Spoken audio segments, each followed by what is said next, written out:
What made you so passionate about long-term care? Well, there's a high probability that I'm going to need it one day. I don't want to admit it. My wife and I, there's a 91% chance that one of us will need care at some point. I'm protecting what I'm building. I have 11 policies, specially designed and engineered whole life policies, building my net worth, building a legacy. I don't want to destroy that legacy. Now, I probably could pay for my own care, but I don't want to. And that's what wealthy people do. I'm putting $1 in to my long-term care policy. I can pull out $14 when I need care. So leverage is a beautiful thing, and it's all tax-free to pay for my care. That's the reason I'm doing it. One of the reasons. The main reason, I don't want to be a burden on anybody. I'm not going to depend on the state to take care of me either. And I don't want to drain my portfolio.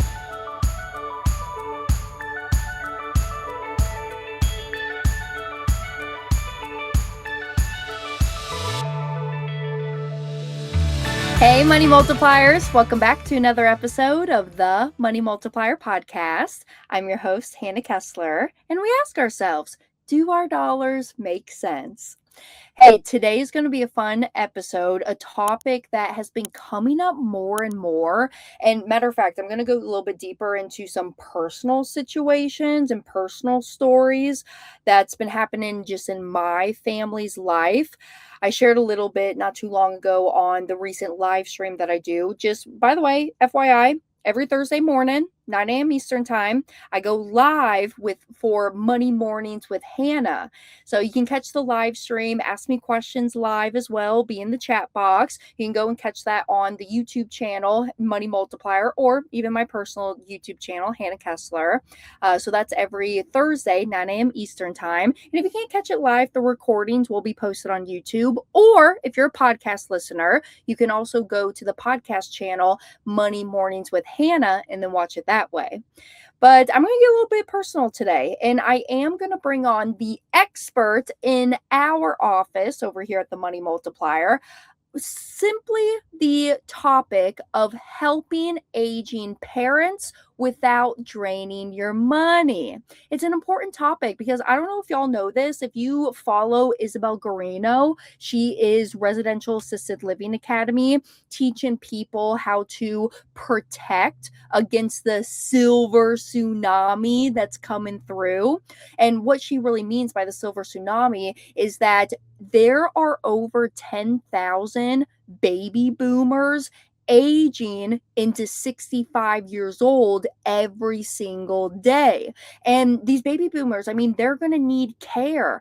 And I don't know about y'all, but not too long ago, I was out with my dad and my papa looking at some assisted living facilities, and a lot of them are not the best, okay? Very outdated. It almost feels like when you walk in there, it's like, oh my goodness, it feels like death in here. Okay, sorry if that's a little insensitive, y'all, but like seriously, it's a very humbling experience walking into some of these assisted living places.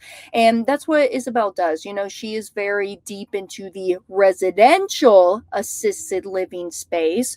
And it's just another way of how to get into real estate investing.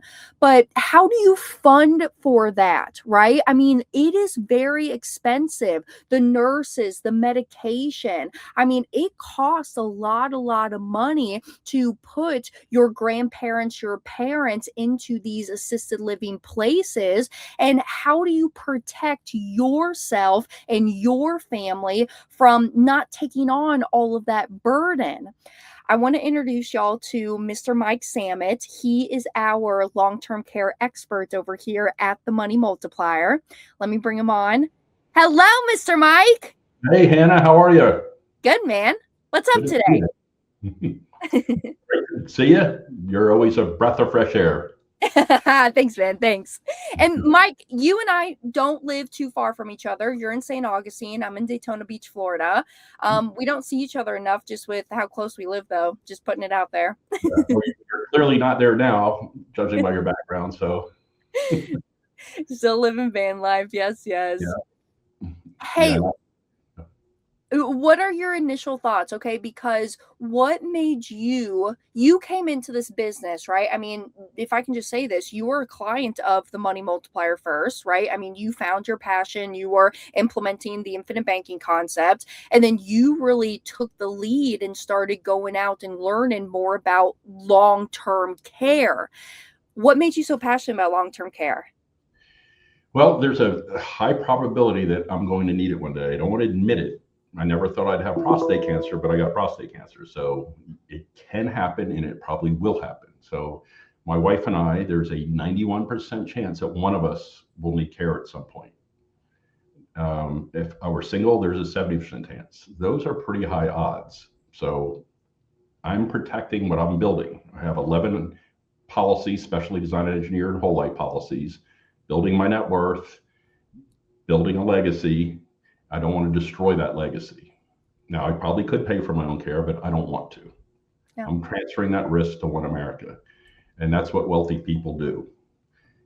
I'm putting $1 in to my long-term care policy. I can pull out $14 when I need care. So leverage is a beautiful thing, and it's all tax-free to pay for my care. That's the reason I'm doing it. One of the reasons. The main reason, I don't want to be a burden on anybody. My wife, well, she's already said she's not wiping my 95-year-old ass. I don't blame her. I don't want to do that either. So I'll hire a hot 70-year-old nurse to do that. Or I don't want to be a burden on my kids or future grandkids either. Yeah. So many reasons. Yeah. And I'm not going to depend on the state to take care of me either. And I don't want to drain my portfolio. So portfolio insurance, if you will, protecting the vault. And odds are, like I said, 91% chance that one of us will need care. And now I could be in that 9%, but what if I'm not? So I think that's what you all have to ask yourself. If you do need care, what will you do? How will it impact your family? How will it impact your spouse? How will it impact your kids? Now nowadays kids live far away. Are they going to have to uproot themselves? They have their lives and careers, jobs, and their own kids to take care of. So do you want them to take care of your sorry butt when you're 90 years old and destroy their lives? And then even with your spouse, physically, emotionally, the toll it will take on them. Do you want them to sacrifice their lifestyle? I mean, this is another bill you're going to have. Yeah. So let's say you're spending $100,000 a year normally to live. These nursing homes easily could be $250,000 a year. Yeah.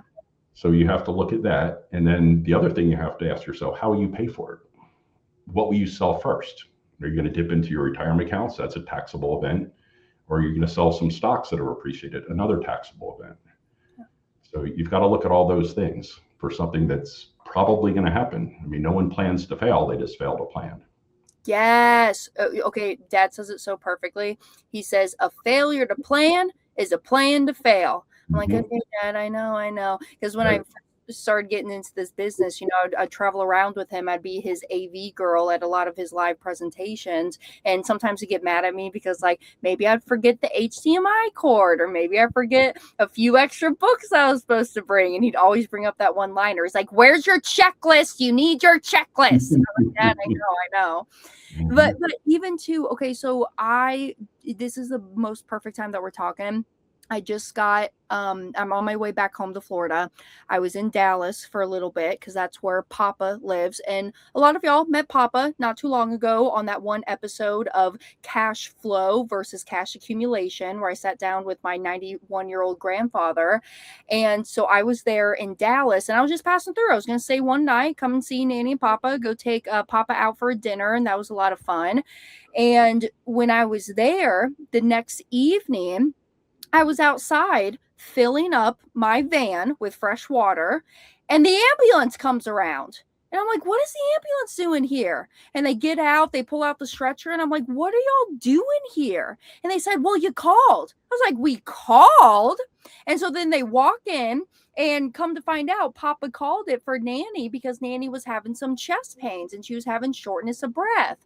And they walk in and they said, Mary, what's going on? Because I'll be honest, this isn't the first time the ambulance had to come or the fire department to come check on Nanny and Papa when Papa's calling. And she explained it to them. And the firefighter who came around, he's like, Mary, well, if we really thought that you needed to come with us to take you to the hospital, we would say so, but we don't think you need to come with us. So I said, hey, Nanny, let's load up in the car. I'm taking you and Papa. Let's drive up to the hospital, right? And long story short, we were there for a few hours, and Nanny had to stay overnight, and she had to get surgery. And, being 88 years old, stage 4 kidney disease, having asthma, having severe dementia, because she does, she was high risk. And so it was very scary, having the GI surgeon come back and say, yeah, well, we're going to have to do some surgery on Nanny right now.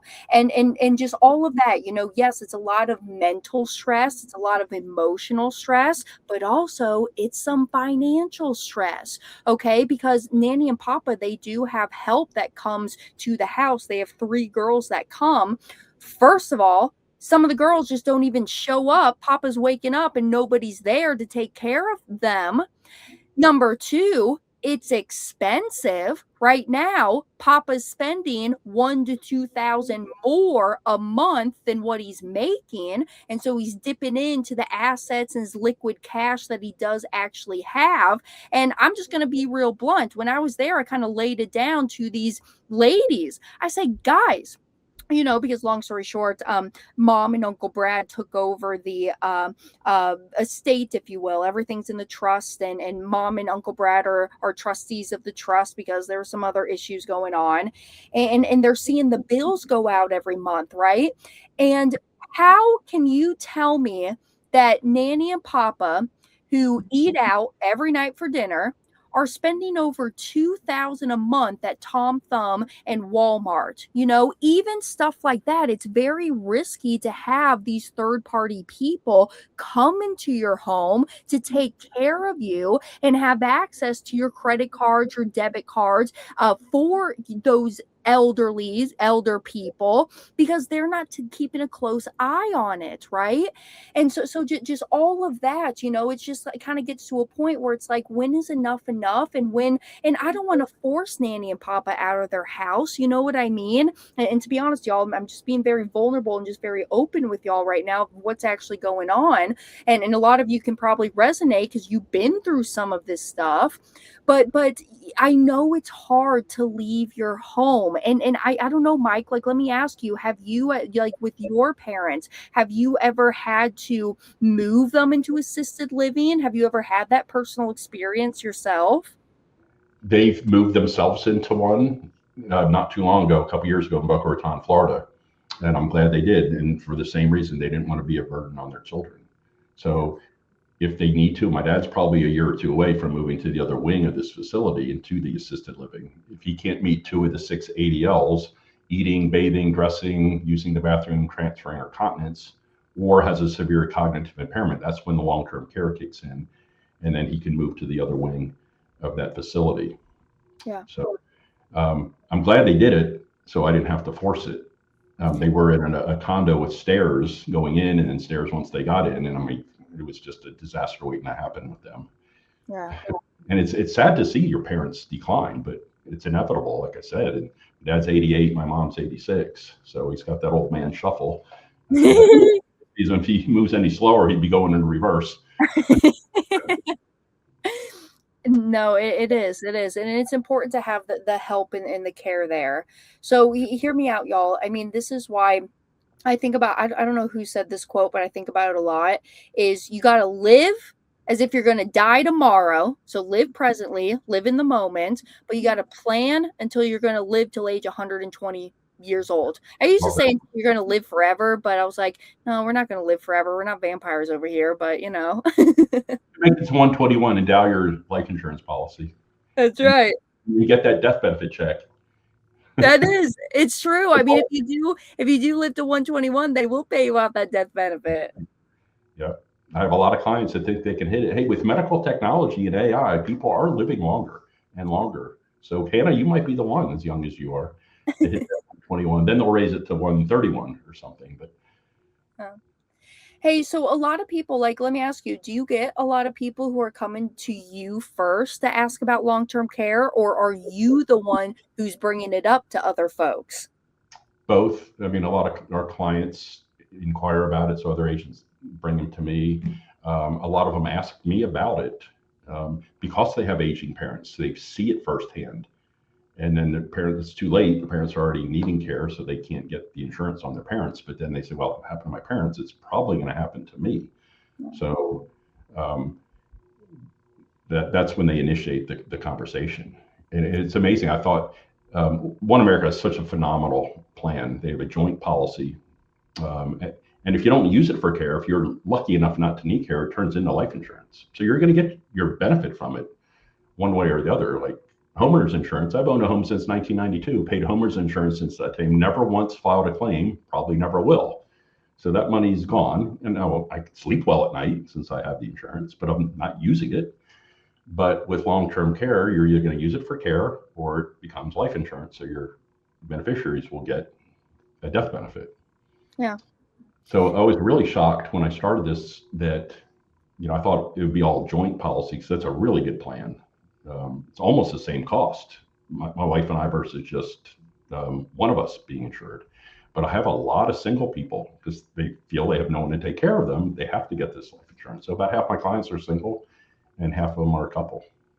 Yeah. And actually, you brought up a good point that I didn't even think of till just now, but I talk about a lot.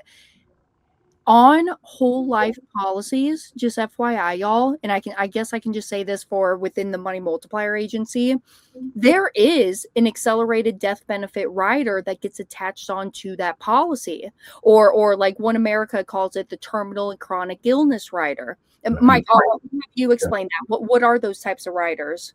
Yeah, so it basically is a form of long-term care called long-term care light. It's a free rider. So again, it's free. It's not the greatest benefit in the world. And you can tap into your death benefit while you're living to take care of the cost of care. Again, if you can't meet 2 of the 6 activities of daily living or have a severe cognitive impairment. But then you're taking money out of your children's pockets.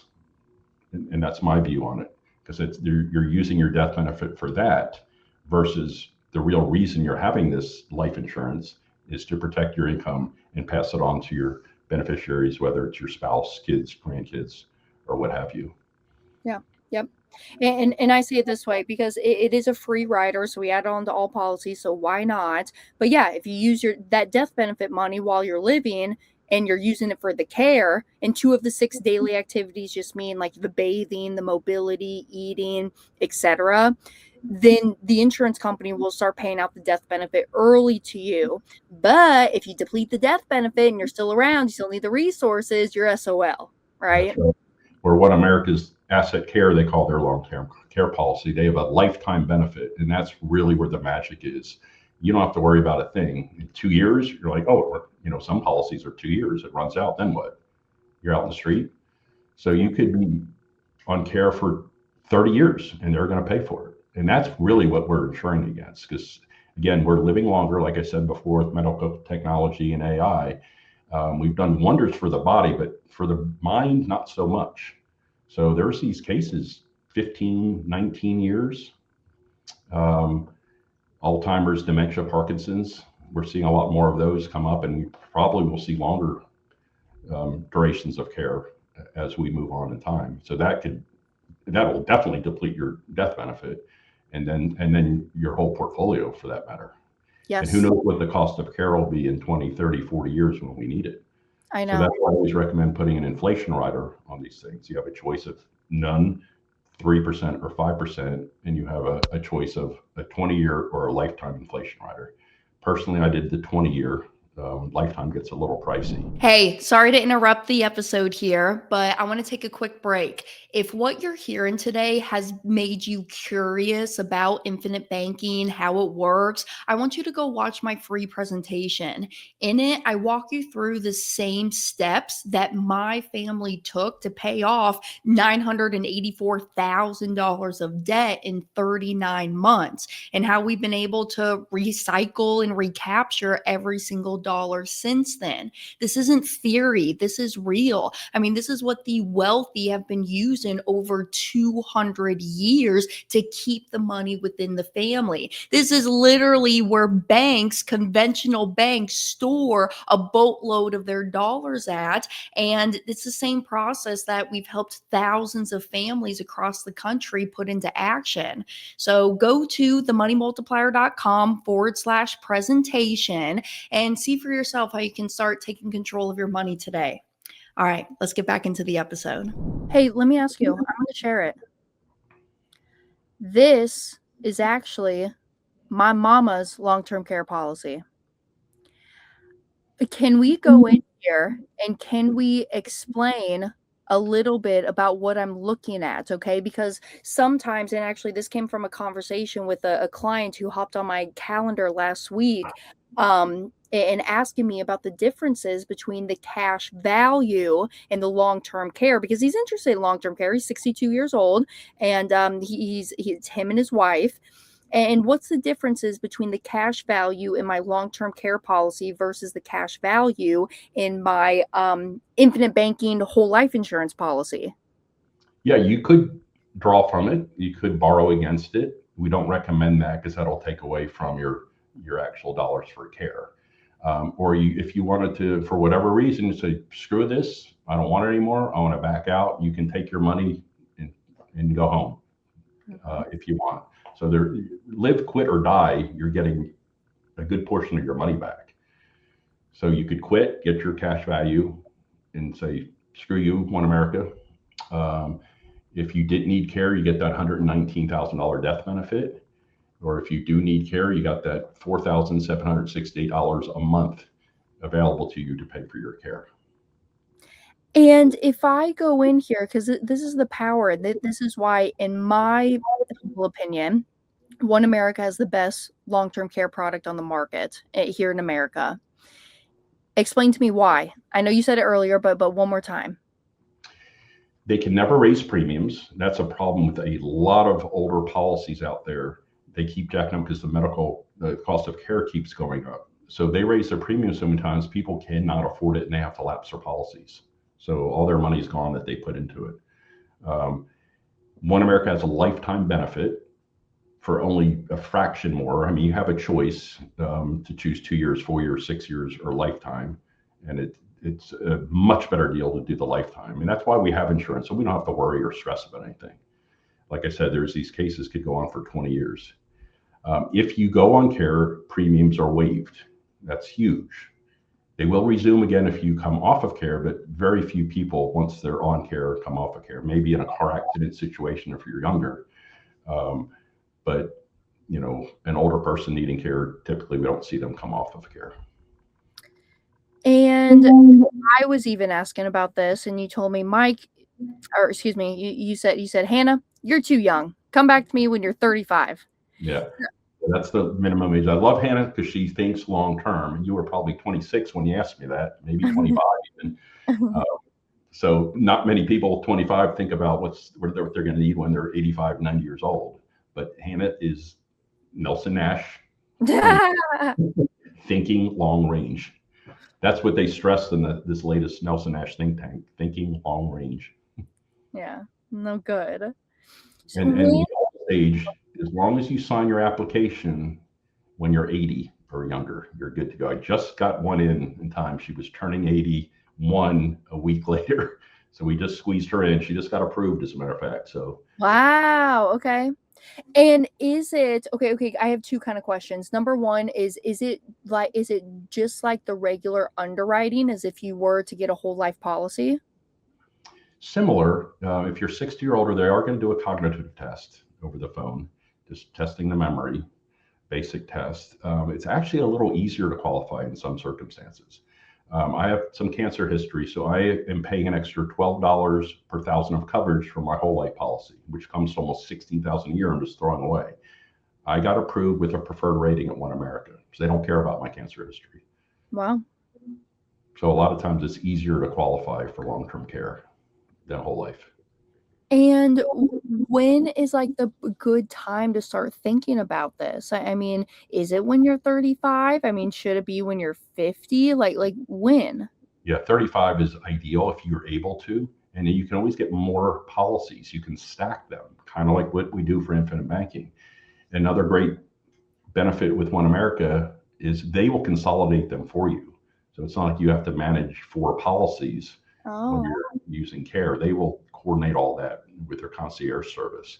So that's a great strategy. At 35, you do one, and maybe at 45, and then maybe, kids are out of college, you free up some more money, just get maybe three or four small ones potentially.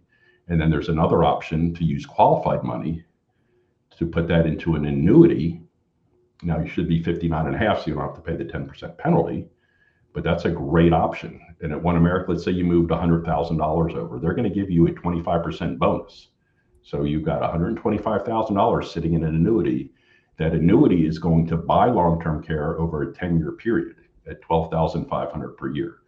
So that would be taxable, that $12,500, but it's just every year. It's not going to hurt you up front. Not like you're going to pay tax on 125. You're just paying tax on 12,500, which you would have to pay tax on that eventually. But all the growth of that, nothing. All the care is tax free. But that's I another strategy to pay for your long term care. you just breezed over that, but that is so powerful. 25% bonus if it's coming from a qualified account. Yeah, That's powerful. It's yeah, like everyone wants to talk about in 401k. It's free money. The match is free money. Well, this is free money. yeah. That's right. I mean, even if you get an inherited IRA, you can use that as well. Wow. A lot Yeah. of the baby boomers that you mentioned earlier, they were savers. Um, so there's a significant amount of money in there in a lot of cases. And how would I frame this though? So like if I'm having the conversation with myself, is it based on my affordability of this premium or how or do I look at it as how much money will I need for this care? But then I'm like, well, how much money would I need for care? I don't know. Yeah, excellent question. So there's two ways we put it in. We put in what your monthly benefit will be, and then it backs into what's going to cost. And just like IBC, you can do it monthly, quarterly, semi-annually, or annually. Or you can say, hey, I want to put in 500 a month, and then software will spit out the monthly benefit in today's dollars. And then, like I said, we have inflation riders in there. Typically, a 20-year inflation rider is the sweet spot. If you're 75 years old, probably don't need the inflation rider. Okay. But so you pick your benefit number, or you pick the amount you want to put in. Now there are minimums. Usually a $50,000 death benefit is the minimum. So whatever that number comes, it's going to vary per gender, per age, and so forth. Hey, just a question. Well, no, I'm gonna ask you that here just a little bit. Hey, but here's a question though. Because to go back to my conversation I had last week, if I do tap into the cash value in this asset-based long-term care policy, what does that mean for me and my benefits, my death benefits in this long-term care policy? It'll reduce your benefit. So I don't recommend utilizing that for that purpose. That's what your infinite banking policy is for. I mean, you could potentially need your care much younger. I was just at a memorial service. This was sad. My cousin's daughter was in a fishing boat that sank. Um, they found the captain's body, 6 bodies not found. They don't know what happened. So I went to this memorial just this past weekend. Very sad, 22-year-old girl. But my Wow. other cousin that was attending, her son dating a girl, skiing accident. She ran into a tree, paralyzed, neck down. She'll need care the rest of her life. So it's not just for old people, long-term care. Stop it. I have chills. That's sad. Then why do they have the cap of the 35? Bring that up with One America. We have beef now. Right? That is a good question. What do they care? Just Take my money. yeah, they don't. Your money's not good. Discrimination, right? Wow, that's powerful. Wow. Ugh. And it's the inevitable, you know. If I can say this, the team's going to hate me because this video is going to get demonetized, but here's been my saying this week. I say, life's a bitch and then you die. So choose your vice. No, but Well, like you said earlier, live like this is your last day. yep, that's it. Well, good. What else am I not asking? I mean, what are like other FAQs that you get around long-term care insurance? Yeah,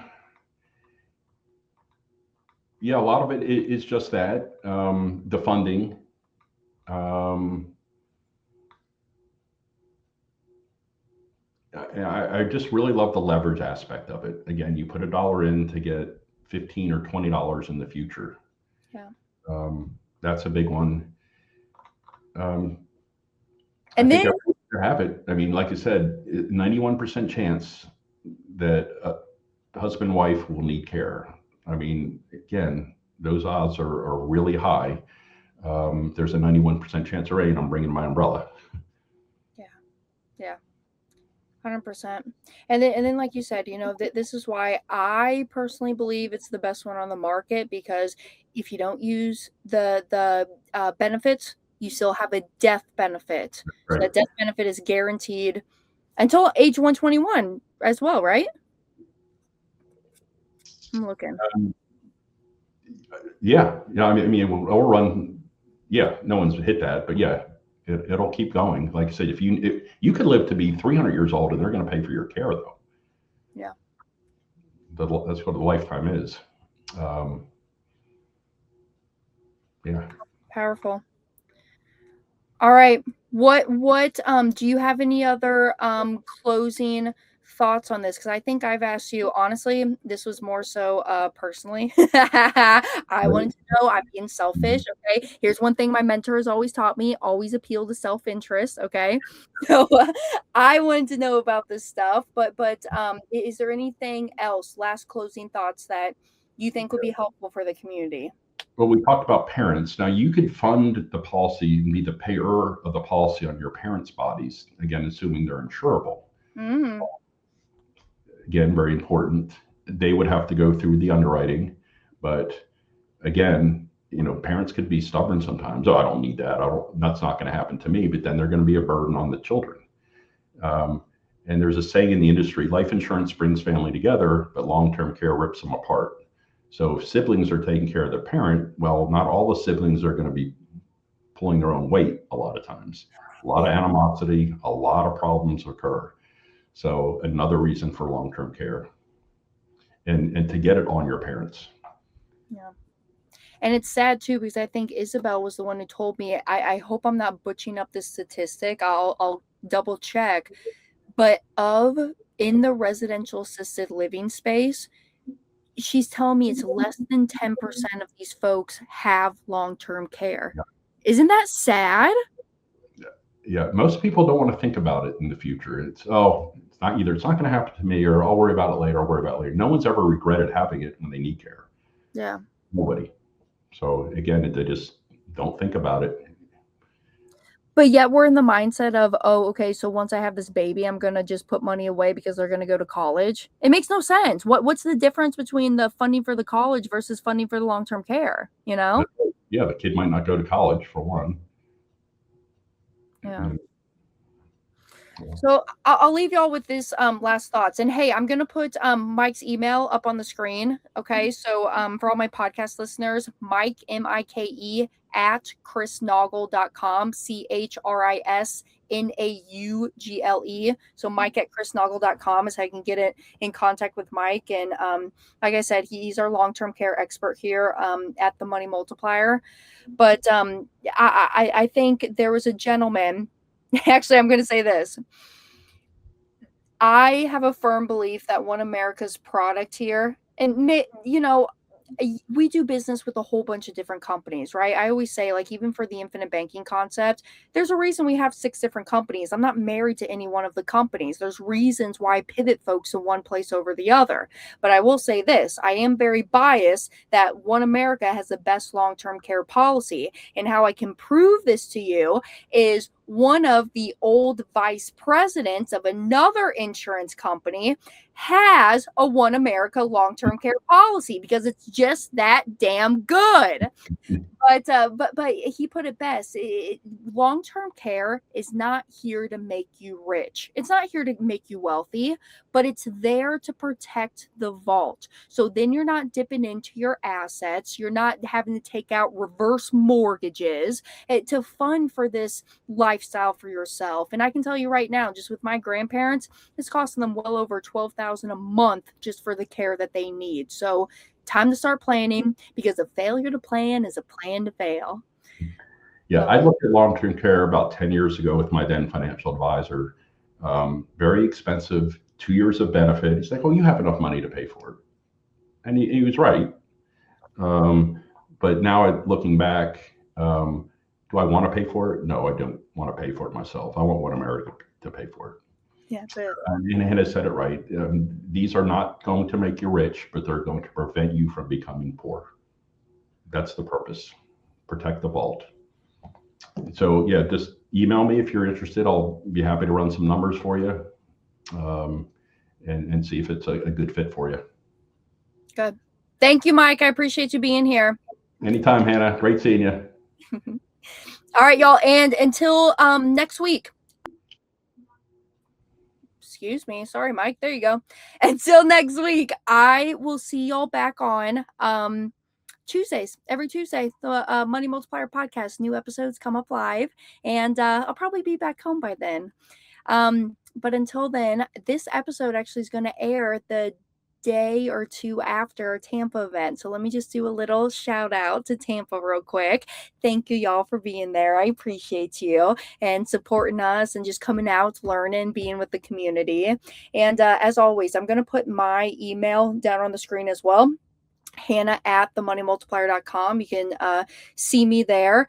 And reminder, if it's been a little bit, okay, if you haven't seen the presentation or read Nelson's book, Becoming Your Own Banker, go to themoneymultiplier.com/presentation, see what the infinite banking concept's all about. You're more than welcome. Share it with your friends, family. I don't care. You can share it with anybody that you love, because I'm telling you, if you were my friend and you knew about this powerful information and didn't share it with me, I'd be a little mad at you. Just saying.